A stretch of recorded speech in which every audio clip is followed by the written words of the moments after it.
알아두면 돈이 되는 노동법 알돈노. 소나무 노동법률사무소의 김효신 노무사와 함께하는 시간이죠. 긴 추석 연휴가 끝나고 일상으로 복귀했습니다. 대부분 장기간의 휴가를 누리셨겠지만 연휴 기간에도 일하신 분들이 있습니다. 그래서 오늘은요, 지난 연휴에 쉬지 못하고 일하시는 분들 수당 계산 궁금하실 거예요. 한번 그 부분 알아보도록 하겠습니다. 잠시 후 김효신 노무사 화상으로 연결할 텐데 여러분 방송 들으시면서 노무 관련해서 궁금한 점들 우물정 0945 샵 0945번으로 보내주세요. 짧은 문자 50원, 긴 문자 100원, 정보 이용료 들어갑니다. 자, 김효신 노무사님 화상으로 연결합니다. 안녕하세요. 네, 안녕하세요. 김효신입니다. 네, 추석 연휴 잘 쉬셨어요? 네, 잘 보냈습니다. 네, 쭉 잘 쉬셨나요? 너무 길어서 저는 중간에 좀 나와서 밀린 업무 좀 했습니다. 네. 그때 추석 연휴 전에 네. 저희 방송할 때 여쭤봤었을 때 그때 좀 지방 내려간다고 하셨던 것 같은데 네네, 갔다 왔어요. 갔다 오셨어요? 기름 많이 네. 안 막혔고요? 엄청 막히더라고요. 그러시군요. 네. 수고하셨습니다. 대부분. 네. 네, 고향 가시는 분들이 많더라고요. 맞아요. 맞습니다. 네. 오랜만에 좀 이렇게 명절 중에 긴 연휴가 오랜만이었던 것 같아서 많은 분들이 좀 고향 내려가시고 가족들, 친척들 보고 오셨을 것 같아요. 네. 다들 좀 풍성하게, 뿌듯하게, 흐뭇하게 그렇게 연휴를 보내셨을 텐데 사실 이번에 이제 못 쉰 분들도 계실 거라서 좀 관련해서 오늘 여쭤볼게요. 네네. 네, 일단 지난 연휴가 총 6일이었어요. 9월 28일 목요일부터 개천절 이제 10월 3일까지 쭉 이어졌었는데 네. 그중에서 보니까 일단 28, 29, 30은 추석 연휴고 네. 10월 1일은 일요일이었고 10월 2일은 임시공휴일이었고 10월 3일은 개천절이었잖아요. 맞습니다. 그렇죠? 근데 이 10월 2일을 이 추석으로 인한 대체 휴일로 아는 분들도 많으실 거예요. 맞아요. 예, 그래서 제가 좀 이걸 여쭤볼게요. 이 공휴일이랑 대체 휴일 이게 네. 뭐가 다른 겁니까?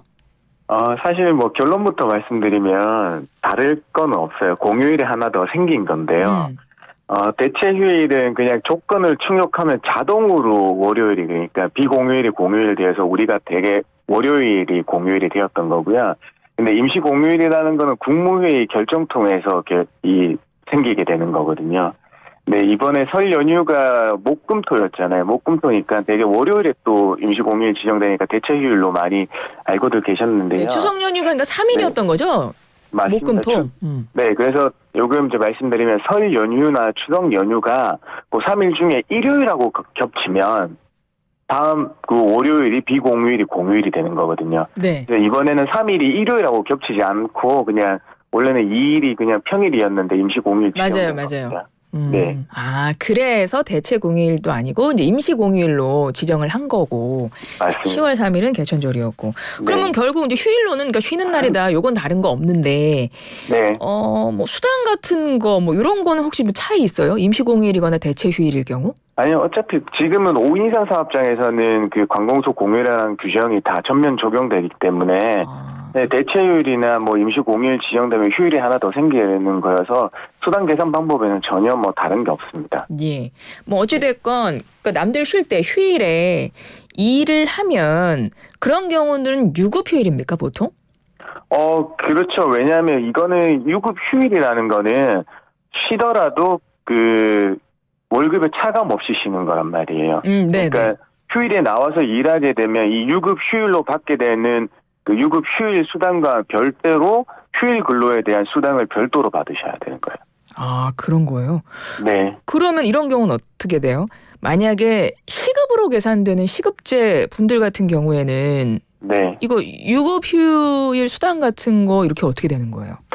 이게 우리는 이제 시급제이신 분들은 그냥 우리 상용 근로자들처럼 그냥 1일부터 말일까지 계속 쭉 근무하시는데 단순히 계산만 일한 시간에 대해서 이제 책정하다 보니까 이 유급 휴일에 대한 수당을 많이 놓치시거든요. 왜냐하면 그 시급 안에는 이 유급 휴일 수당분이 포함 안 돼 있기 때문이죠. 그러니까 이분들이 시급제 근로자나 일용직 근로자분들의 이 고용 관계가 그러니까 재직하는 기간 안에 유급 휴일이 포함된다고 하면 일하시지 않더라도 시급 곱하기 통상 근무 시간에 대한 유급 휴일 수당을 별도로 지급해 주셔야 돼요. 그래요? 요거 놓치시는 분들 많겠네요.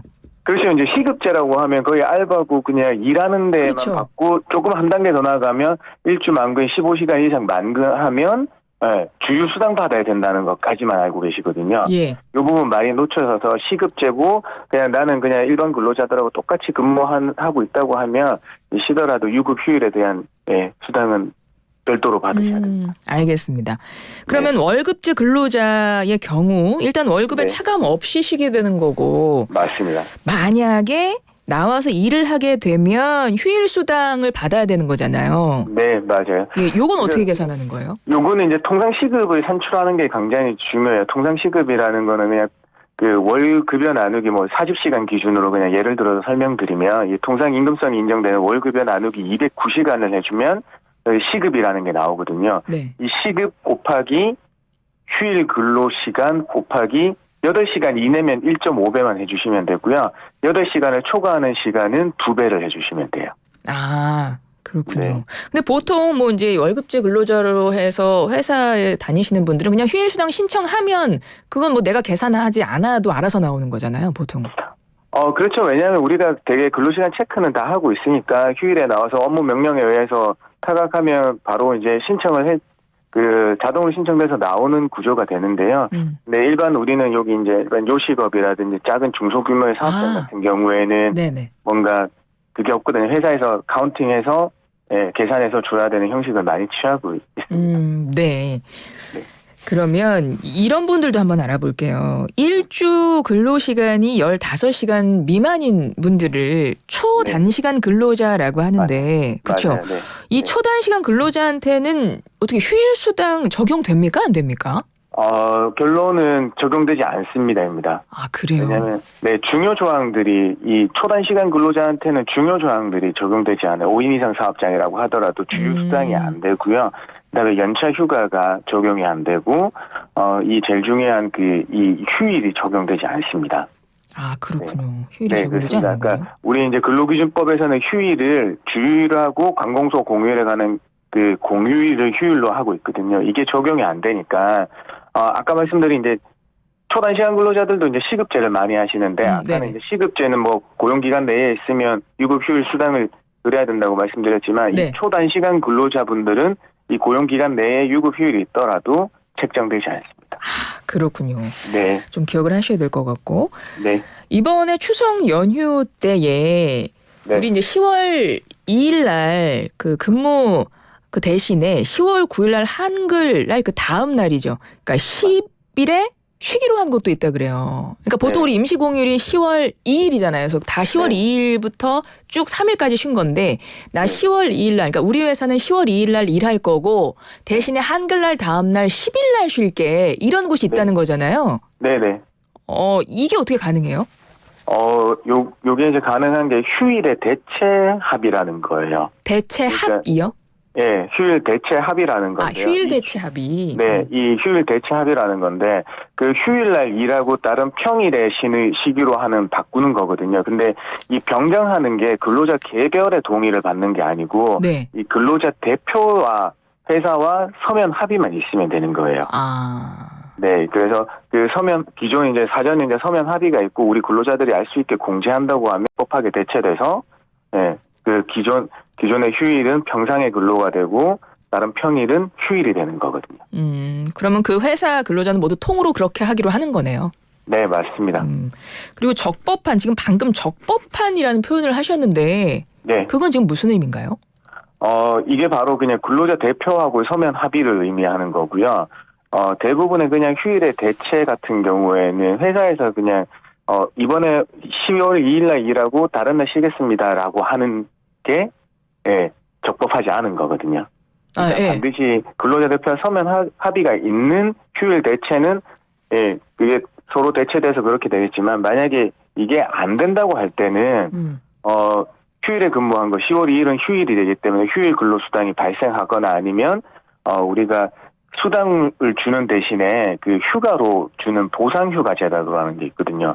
그걸로 지급할 수가 있습니다.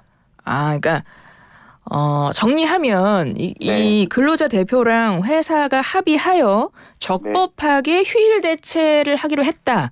할 경우에는 수당 지급이 된다. 이 말인 거예요? 적법하면 그냥 평일하고 그냥 쉬는 날이 바뀌는 거여서 별도의 수당을 지급할 게 없고. 오히려 반대. 그렇군요. 네네. 예, 적법하지 않으면 수당을 지급해 주셔야 된다. 수당을 그러네요. 지급할 수도 있고, 예, 휴가로서, 예, 보상 휴가로서 지급할 수도 있다. 이렇게. 예. 그렇군요. 알겠습니다. 저 혼내신 거 아니죠? 아닙니다. 네. 정확하게 알려드렸어요. 네. 노무사님이랑 얘기하다 보면 진짜 우리가 다 너무나 다 알고 있어야 되는 모든 근로자가 그런 내용인데 사실 어려워요, 노무사님 이런 거. 잘 모르세요. 그냥 회사가 잘 해주겠지라고 생각하시는 분들이 있는데 이제 회사가 대부분은 잘 해주세요. 잘 해주는데 어떤 회사들은 우리가 모르고 있는 부분을 활용해서 너무 근로자한테 불이익하게 적용할 수 있단 말이에요. 그런 곳이 있다는 거죠, 일부. 있어요. 있으니까 이제 법이 있어야 되는데 이제 그걸 우리가 다 같이 알고 있으면 그래서 이렇게 되는 거구나 하면 그냥 편하잖아요. 네. 맞습니다. 그리고 정확하게 내가 근로한 거에 대해서 내가 권리를 또 누려야 될 거는 누려야 되는 거니까. 네. 그리고 이런 경우도 있더라고요. 이번에 이제 10월 2일에 연차로 대체해서 휴무를 한다고 하는데도 있었대요. 그러면 이렇게 쉬는 날에 연차로 대체될 수 있는 거예요? 이게 또 결론부터 말씀드리면 안 돼요. 안 되는 거거든요. 왜냐하면 연차는 우리가 근로한 의무가 있는 날에 사용하는 거거든요. 그러니까 공휴일은 애시당초 근로 의무가 없는 날이에요. 그렇죠. 예, 그냥 쉬는 날이거든요. 근데 이게 임시라고 하다 보니까 그냥 나라에서 임시 공휴일이라서 해서 어떤 회사는 자율에 맡겨놓은 거라고 또 생각하시는 분들이 있더라고요. 네, 사실 이제 이게 임시 공휴일이라는 임시가 붙었긴 했지만 자율은 아니거든요. 그냥 공휴일이 하나 더 넣은 거라서 이 10월 2일 날 연차 대체 합의, 그러니까 징검다리에서 그냥 연차 대체해서 쭉 쉬자고 한 거는 통하지 않습니다. 그건 안 돼요. 알겠습니다.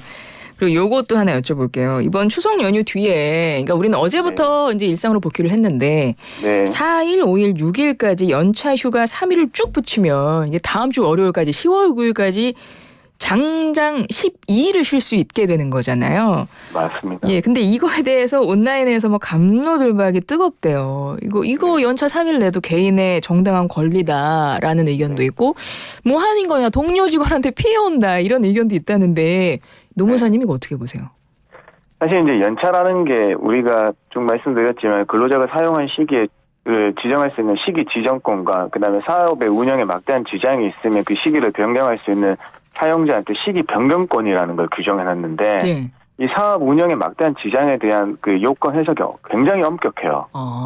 근데 이게 법은 이렇고 우리가 일상의 조직생활, 회사생활로 돌아와서 생각해보면 결국에는 이렇게 장기간의 연차 휴가 3일에 연속으로 사용했을 때 사실 회사에 막대한 운영에 지장이 있을 리는 거의 없잖아요. 그런데 사업은 그렇다 치겠지만 이 동료 근로자들의 업무 부담으로 주지 않을까라는 이제 그런 면을 생각해 본다면 사실 나의 그냥 권리 주장으로 다른 분들이 피해받는 부분이 있으면 안 되지 않을까라고 생각하거든요. 저는 그래서 좀 조화롭게 법은 시기 지정권이라고 해서 딱딱하게 정말 법대로 얘기하면 문제 없다. 법대로 문제 없다. 그러면 되는데 사실 우리가 생활하는 사회가 법대로만 되는 건 그렇죠. 아니잖아요. 네, 그래서 그런 걸 말씀드리면 좀 조화롭게 서로 이해하는 영역에서 좀 양해해서 사용해 주셨으면 합니다.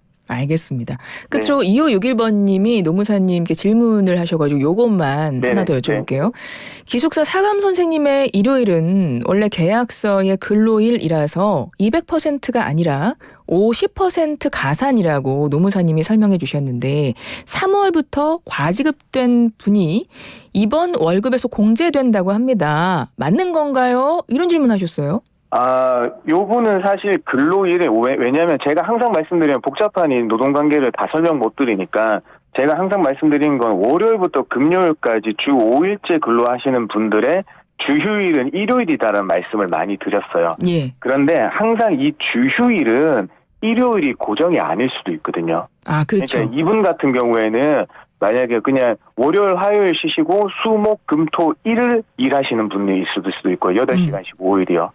이제 그런 부분이니까 아마 일요일은 이제 소정 근로일에 들어가서 휴일이 아닌데 이제 지급된 부분이 있는 것 같아요. 네. 그러니까 일요일이라고 해서 무조건 휴일 수당이 지급되는 거 아니거든요. 사기업에서는. 네네. 일요일도 소정 근로일인 분들이 많다. 그다음에 주중에 주휴일을 평선 해도 된다. 이렇게 말씀드릴 수 있어요. 예, 알겠습니다. 2561번님 답변이 되셨기를 바랍니다.